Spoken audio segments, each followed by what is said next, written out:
हमारे हिसाब से रिजल्ट आएगा। क्या है हिसाब आपका? 236 बीजेपी के आएंगे, बाकी सब दूसरे आएंगे। लोकसभा इलेक्शन के रिजल्ट्स बीजेपी को मिल सकती हैं 236 सीटें, कर्नाटक में कांग्रेस को मिल सकती हैं 11 से ज़्यादा सीटें। हज़रत अब्दुल करीम हाशिम पीर देसाई का तबसरा। जी हाँ दोस्तों, सियासी व समाजी हालात पर गहरी नज़र रखने वाले अब्दुल करीम हाशिम पीर देसाई कहते हैं कि लोकसभा इंतखाबात 2024 में बीजेपी एक बार फिर इक़्तिदार के करीब पहुंच रही है। बीजेपी दोबारा हुकूमत बना सकती है, लेकिन बीजेपी के लिए कई सारी मुश्किलात और रुकावटों से गुजरना पड़ेगा। जनूबी हिंद न्यूज़ रिपोर्ट। हमारे हिसाब से रिजल्ट आएगा। क्या है हिसाब आपका? 236 बीजेपी के आएंगे, बाकी सब दूसरे आएंगे। बीजेपी या एनडीए? नहीं, बीजेपी के 236 क्लियर है। सिर्फ बीजेपी पार्टी के? बीजेपी पार्टी के मैं कैलकुलेशन किया हूँ, 236 बीजेपी के आएंगे। यानी कि आपके मुताबिक दोबारा जो है मोदी इस मुल्क के पीएम बन रहे हैं? नहीं, बन भी सकते हैं, नहीं भी बन सकते। लेकिन बीजेपी इख्तिदार में आ रही है, बीजेपी पावर में आ रही है। आ सकती है, नहीं भी आ सकती है। नहीं, जबकि आपने कहा कि 236 एक बड़ी नंबर है और एनडीए के साथ अगर मिला लें तो आपके मुताबिक जो है बीजेपी के लिए रास्ता साफ है। सियासत में ईमानदारी नहीं है।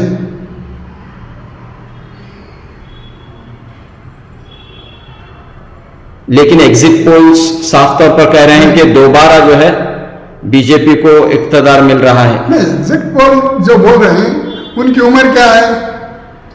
मेरी उम्र 66 है और पूरा देश मुझे जानता है। जो सर्वे किए उनको कौन जानता है?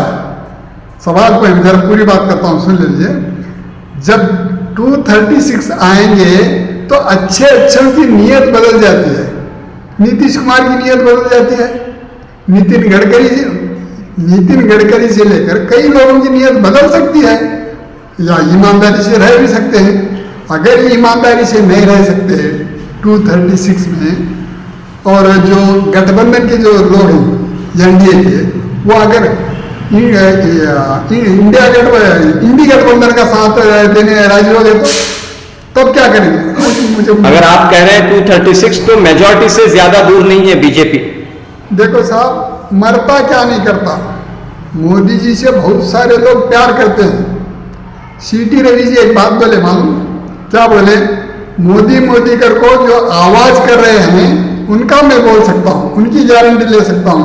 जो खामोश बैठे थे मैं उनकी गारंटी नहीं ले सकता क्या?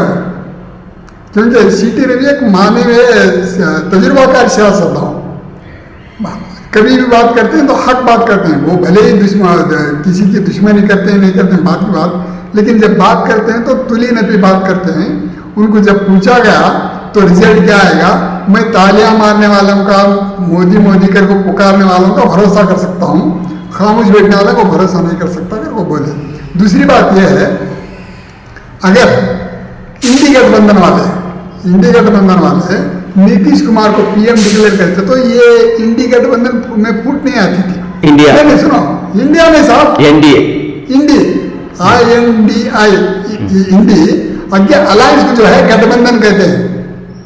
अलायंस को क्यों मिला रहे हो? अलायंस वही तो करे ना। बीजेपी वाले क्या करे, जब इंडिया इंडिया बोलने लगे तो उन्होंने क्या करे, अलायंस को अलग करवा दे।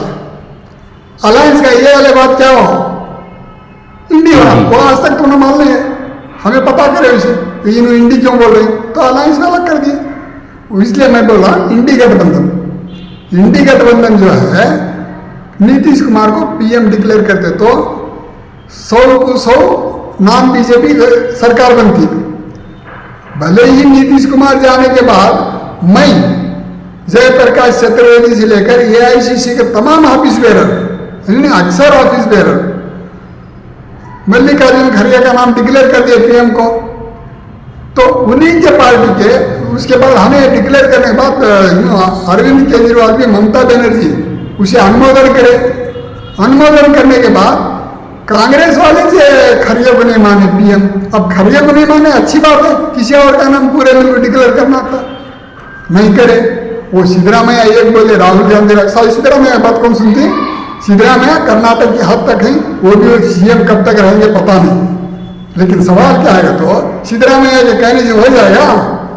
नहीं, ऐसा ये पहला मार पड़ा। दूसरा मार, तुम्हें स्टोर है, यानी हाफिस में बैठकर हाफिस बेरर्स की मीटिंग लेकर 543 कांग्रेस के कैंडिडेट खड़ा करना था। अलायंस कर ली, अलायंस करे, अलायंस जिसके साथ करे उनके साथ अच्छा बर्ताव करना था, नहीं करे। अब ये इनका पार्टियों का मामला।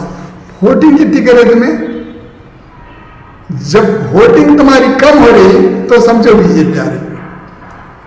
यूपी में कि मैं जिसे भी फोन करूं, हम 50 से ज्यादा बीजेपी हार रही बोल रहे थे। जब वोटिंग का मामला, कितनी वोटिंग? 43% वोटिंग। 43% में 29% उनके ओरिजिनल वोट है बीजेपी के। कैसा? 19 उनके अपने वोट हैं, जो आरएसएस के जो 19% उनके आरएसएस के वोट हैं। 5% जो वोट हैं उनके घरों में काम करने वाले हैं। अब 5% जो वोट बचते हैं उनको जीतने के लिए वो क्या करते हैं? मैनेज कर लेते हैं। यानी अपोजिशन पार्टी के जो सब नेता है ना, बूथ लेवल के एजेंटों को खरीद लेते हैं। अब बूथ लेवल के एजेंट बिक रहे नहीं बिक रहे, आप बोलो।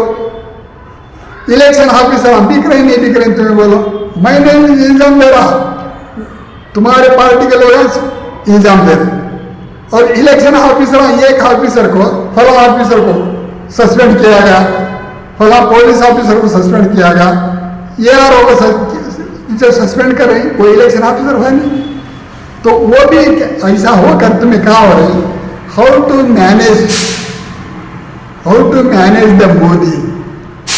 नहीं आना ऐसे वो प्रशांत किशोर पीके, जिसे पीके कहते हैं, वो एक दानिशमंद है। उसके प्लान को नहीं लेकर को अपनी शिकायत कराई। वो शिकायत करना नहीं करना उनकी मामला हो।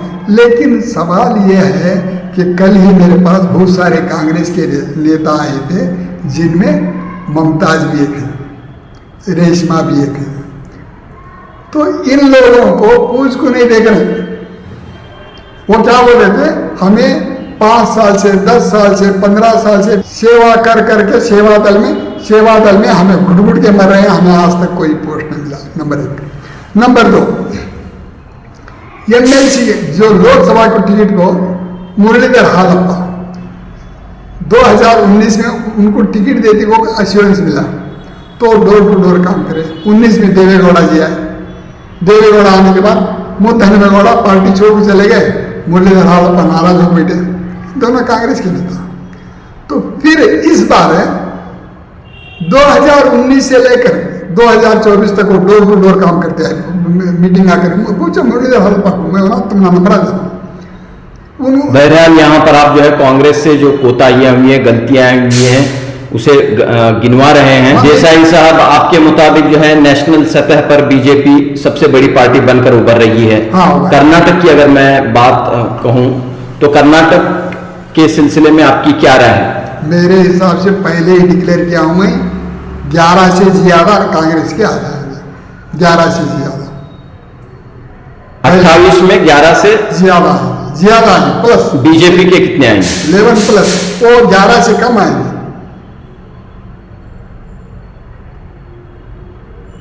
यानी कि कर्नाटक में बड़ी कामयाबी कांग्रेस को मिल रही है। क्योंकि गए बार एक थे, अब जितना भी होगा प्लस होगा। मैं यही बताया दूसरे स्टेट वालों को, यहाँ कर्नाटक वाले कम से कम 10 माइनस कर रहे हैं, कम से कम 10 माइनस कर रहे हैं। क्योंकि गए बार एक था, ये बार 10 से ज्यादा आ रहे हैं, तो 10 माइनस कर रहे हैं। आप कितने माइनस कर रहे हैं? तो बोले हम यहाँ पे यूपी में 50 लाएंगे, ऐसा बोले। लेकिन जब वोटिंग देख रहा हूँ तो वोटिंग कराने में वो नाकाम हो गए हैं। इसके बावजूद एक तरफा सरकार नहीं हो रही, बीजेपी अकेली सरकार नहीं बना रही।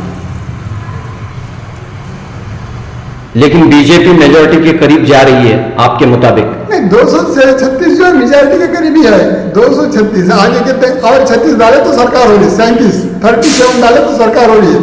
लेकिन 37 को लेने के लिए इनको पसीना आएगा। कोई भी पार्टी सामने आ सकती है? नहीं, आ सकती है वो जो आ सकती ये अलग बात है, आ सकती ये अलग बात है, सरकार बना सकती ये अलग बात है, लेकिन घोड़े को लगाम तो जरूर लग रही है।